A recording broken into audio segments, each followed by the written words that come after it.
entry. Wala nang masyadong matagal na momento para tawagin sila. Here they are.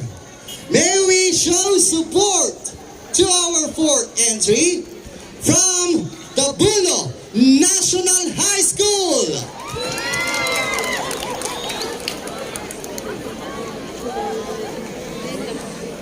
Ladies and gentlemen, as the performers enter the venue and prepare for their performance, I would like to share with you this brief description of their lantern and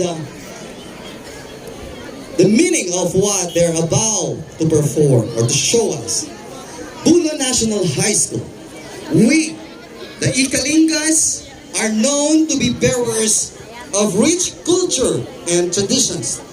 This resonates our identity even to the farthest ends of the world.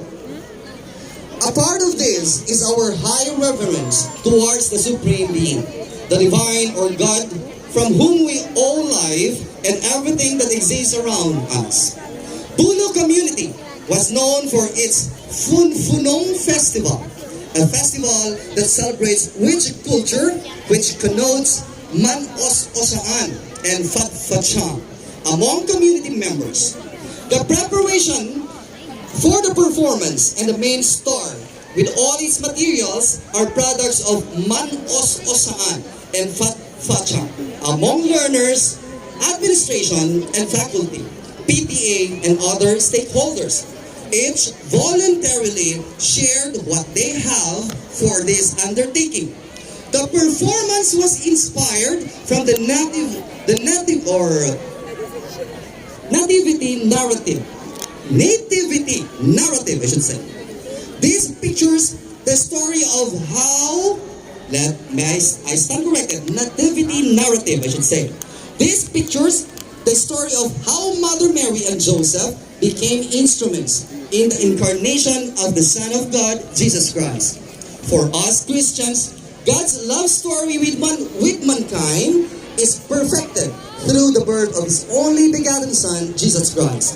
His incarnation and divinity solidify God's presence in our lives. Jesus' birth, visualized in a humble manger, brought and radiated hope, peace, and love here on earth. A hope that in spite and despite of reservations and uncertainties, God will always be with us. A peace that conquers misunderstandings, conflicts, and fears. A love that heals all sorts of wounds and binds us together. May the star redirect our consciousness towards God's greatest gift to mankind, Jesus Christ. Let the light guide us toward